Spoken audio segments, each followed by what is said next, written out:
अस्सलामु अलैकुम वरहमतुल्लाहि वबरकातुहू। खुश आमदीद इस्लामी टीचर चैनल। कैसे हैं आप सब लोग? उम्मीद है कि आप सब लोग खैरियत से होंगे।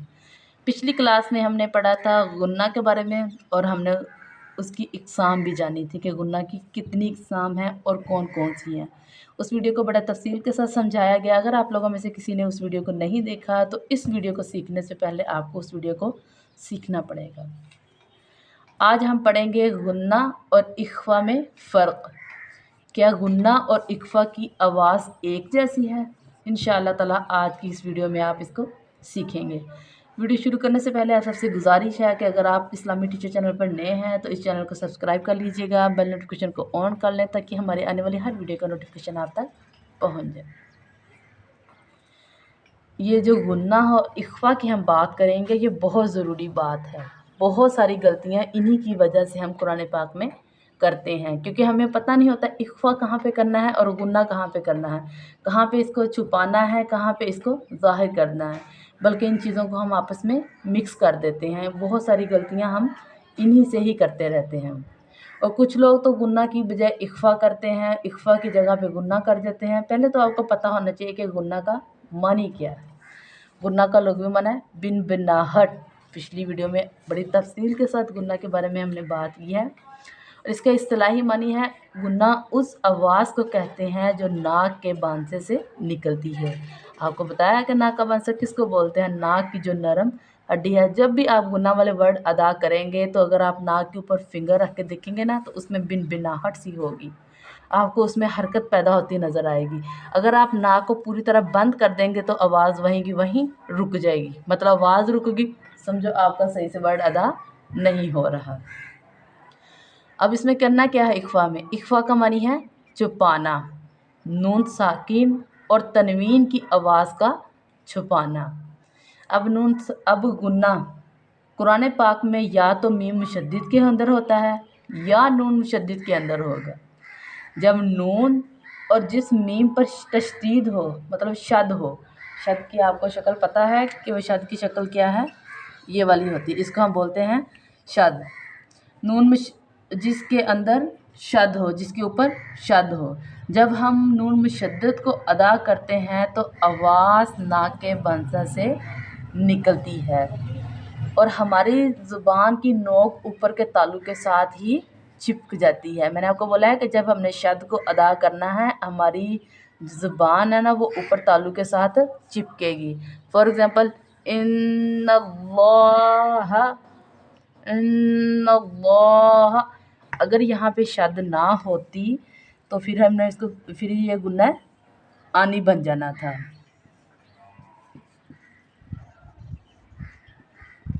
अगर ये शद ना होती तो इसने आनी बन जाना था। अब ये शद मौजूद है तो इसलिए ये गुन्ना ज़मानी है, क्योंकि इसकी नाक में आवाज़ गई है। और इसको जब हमने अदा किया है, ज़रा अदा करो, आपकी ज़ुबान भी उस जगह पे जाकर लगेगी। जैसे इन्नल्लाह, इन्नल्लाह।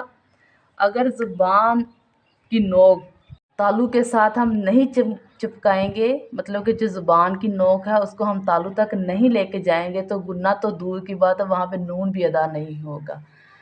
और मीम मुशद्दद की मिसाल, जैसे व मिम्मा, तो मीम मुशद्दद को अदा करते हुए भी हमने क्या किया है? होंठों को आपस में मिलाया है। इसके बारे में पिछली वीडियो में हमने तफसील से बात की है कि कैसे इसको हमने मिलाया है।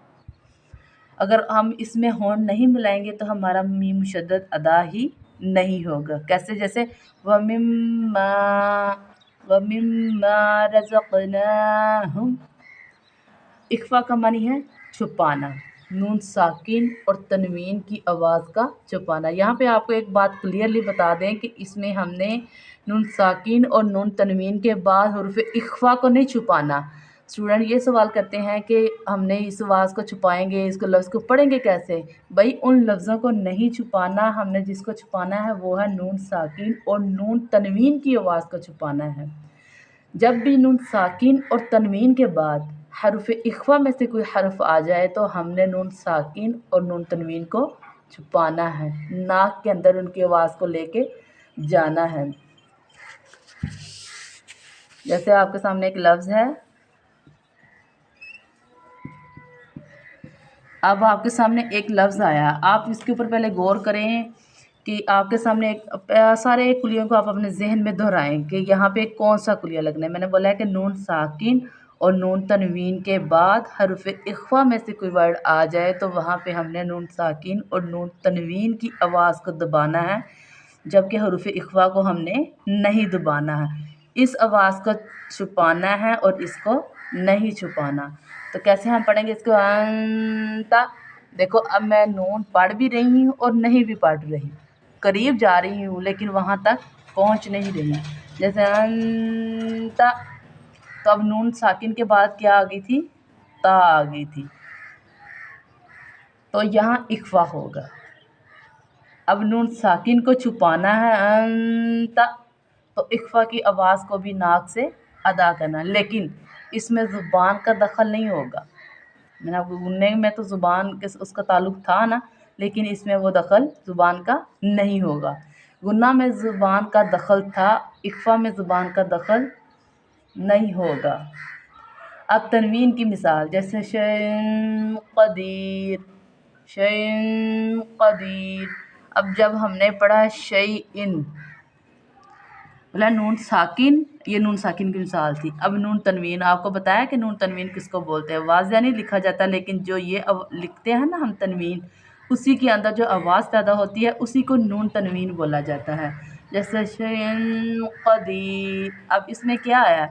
इसमें इसके बाद क़ाफ़ आ गई है, तो इसी वजह से, क्योंकि ये हरूफ़े उनमें से है, इख्फा में से है, इसी वजह से हमने इसको क्या किया है, इसकी आवाज़ को छुपा दिया था, जिसकी वजह से ये अदा सही से नहीं, करीब गए हैं लेकिन वहाँ तक पहुँचे नहीं हैं। तो अब आपको सब वाज़ह तौर पे पता चल गया है ना, गुन्ना को हमने कैसे अदा करना है और इख्फा और गुन्ना के दरमियान हमने फ़र्क कैसे करना है। गुन्ना में ज़ुबान का दखल होगा, इख्फा में इसका दखल नहीं होगा।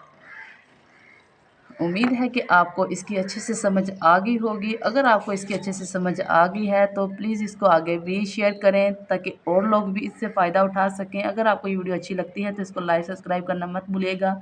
इंशाअल्लाह ताला बहुत जल्द अगली वीडियो लेकर आपकी खिदमत में हाज़िर होंगे। दुआ में याद रखिएगा। अल्लाह हाफ़िज़।